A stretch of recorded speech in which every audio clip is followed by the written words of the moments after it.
Hey, family. Welcome to Keep It Raw. My name is Ravel. Thank you for coming. I appreciate you. Continue to support the channel. And again, make sure you subscribe if you haven't. If you have subscribed, make sure you hit that notification. And if you have done all those things, make sure you also share and comment. I know I'm asking a lot early on, but yeah, I want you to continue to come back with me, to be real with you. And make sure you tell others to keep it raw because I got some good things for you. Today, I want to dive right into the message. We live in an hour where everyone is looking for love of some sort, and oftentimes looking for love in all the wrong places. And then once they get love, some people say, now what do I do with it? Now where do I go? But what I want to address today is recognizing real love from fake love because there's a lot of fake love out there being sold, and you don't want to buy the wrong thing and get home and realize you got the wrong thing. So some people don't know what love is. They never heard it. They never experienced it really. And so they just have a lot of thoughts in their head on what love is. And so I want to give you some ideas using scripture as well as reality and what love is and how to identify it. Because you have to be able to identify what love is, because if you don't, you begin to accept that fake love and you discount that as though it's the real thing. And then that which is real, you think is hate. And you take hate to be love. And so people got it all mixed up. They looking at love to be hate, and they count hate to be love. And then some people mix it all together and think it's all good, everything is fine. That's not the way it works. It's like saying a silk plant is like a real plant. That's something missing up top there when you start thinking like that. So there's real plants and there's silk plants, and the two are not the same. No difference in love and hate is the same. And you can't mix them no more than you can oil and water. They can't coexist like that. So you have to recognize what is true love. And once you recognize it and take hold of it or receive it or give it, you have to learn to maintain it. Because some people receive love and they struggle with it. But then once they get it, some people don't know how to maintain it. And so, what is real love? Love, I'm going to use an acronym, is based on belief, action, and responsibility. Belief, action, and responsibility. So remember that word bar. Belief, that connected to your faith. You have to have faith to use love. And so it's connected to your actions. That means a sense of duty, and then responsibility is connected to a sense of commitment. And so when those three things is not there, then you have to begin to realize this is some level of fake love, because real love is going to have those three elements: belief, action, responsibility. And it may be in different measures. Stop thinking when you meet somebody, they have to be in love with you. When I used to listen to some of the relationship channels early on, and it would aggravate me because they would talk in terms as though if he's not doing this, leave him. If he's not doing that, love have different levels. That don't mean that person don't love you. They don't have to be madly in love with you on day one. They don't have to do the actions that go with being madly in love with you on day one or day 3 or day 10. It's a process. Love grows, it expands, there's different levels. It goes at different rates. It have different sizes. It comes in different packages. And so it's not just something that you can just categorize into one picture and one frame. It don't work that way. And so when I would hear that, oh, if he's not doing this, that person don't love you. We have to be careful with that, because that's what we end up calling real love, fake love, and fake love, real love. So keep that in mind. So love is not just a feeling. And really, it almost have very little to do with feelings. Feelings is the knee-jerk reaction to love. But love is something that's internal. And so I want to use, again, the love chapter in the Bible to kind of frame what I mean by love, because there's a lot of fake love out there. The reason why is because we live in a selfish hour. Whenever you have selfishness, you're going to have fake love, because love is void of selfishness.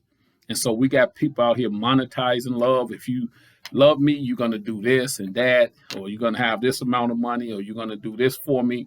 And that's not the way love works. And some of you are wired for fake love. And then when you get it, you're trying to figure out what happened. I don't know what happened. Well, you happened. You have to understand what love is, and then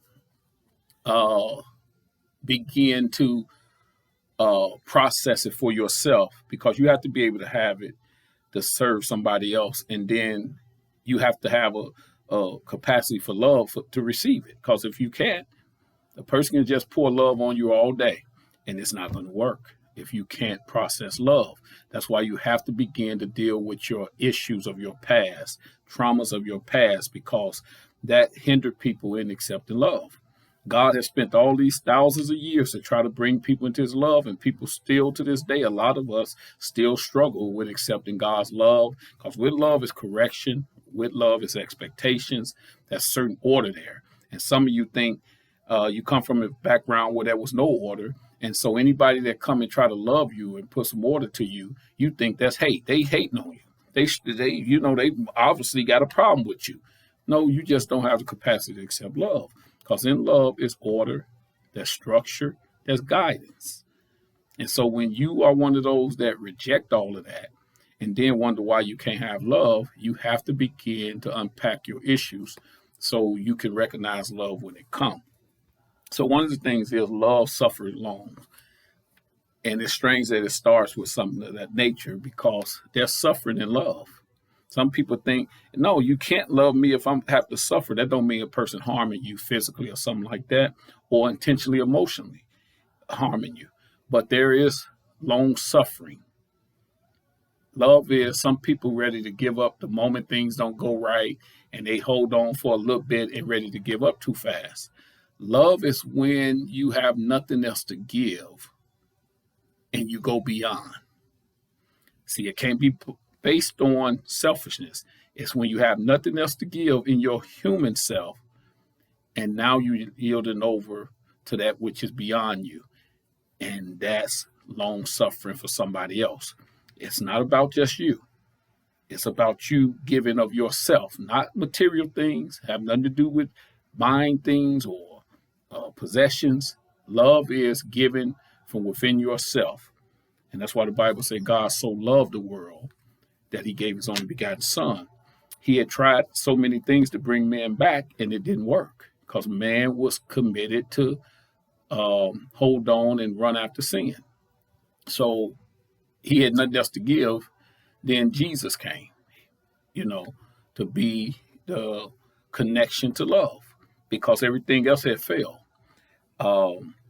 So love is going beyond your natural self. And some of you get to your wits' end and say, I'm done.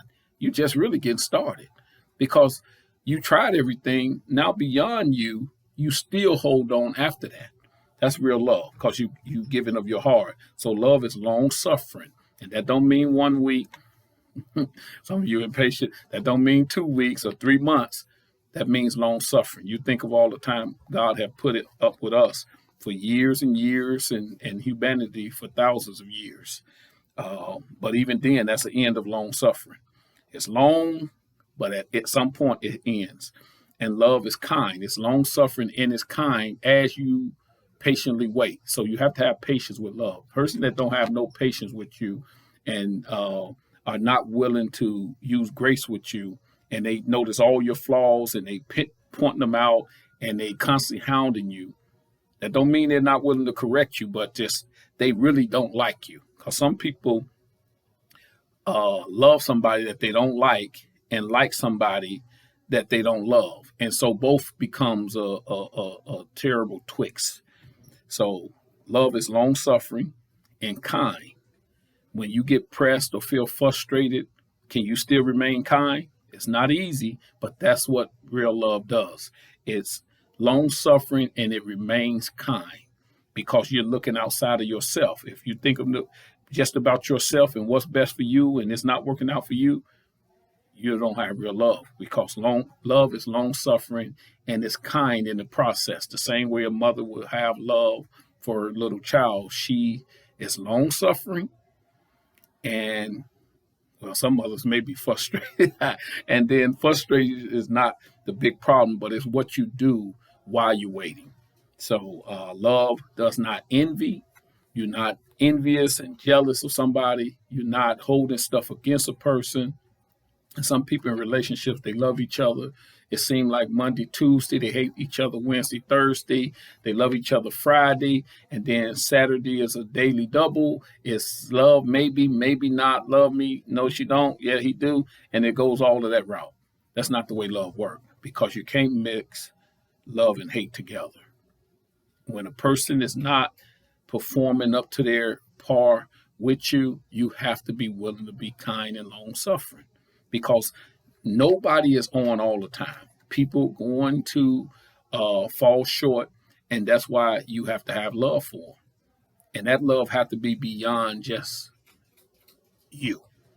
That's why you have to have divine love. Human love is not going to work with relationships. It's going to die. It's not going to work in this hour, because we live in a selfish hour. Love does not vaunt itself.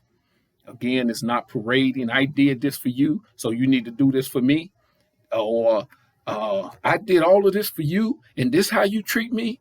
When you have to keep the score and bring stuff back up like that, and you vaunting yourself and you boasting of what you did, that's fake love. That is fake love. Because what if God spent all his time telling us what all he did for us? He have done so many things, and we didn't even thank him for it often. And so love does not vaunt itself, meaning constantly parading itself and all of that stuff. Love is not puffed up.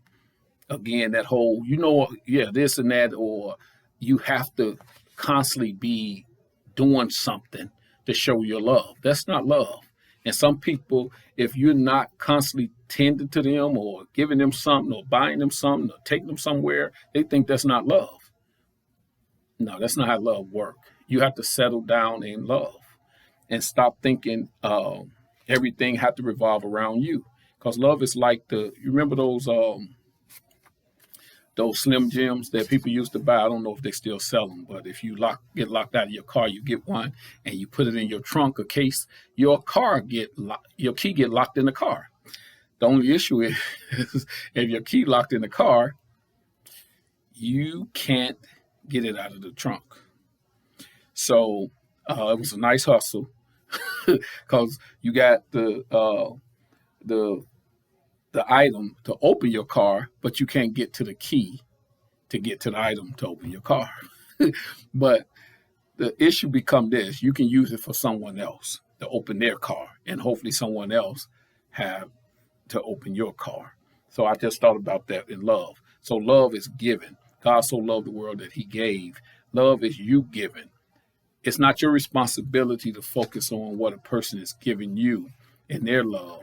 So you need to focus on what you're giving, and then as you give, you teaching and showing that person and communicating on them giving love back to you.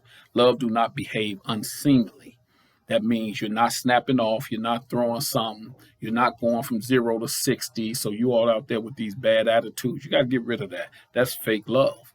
And so some people in relationships, and it seems like they shouldn't even be in the same building, and they hold on for years after years, making each other miserable. You either need to start working on your issues and understand what love is, because if you love that person, you don't want to harm them. You don't want to keep stressing their life out and holding them up. So love does not behave unseemly, cutting tires and I'm going to get even with that person. And even if that person decides to end a relationship, do you still love them? You don't have to like them. You don't have to hate them because they decide to move on. Because if you love them, you love what's best for them. It's not just about you. And so fake love is selfish love. So keep that in mind.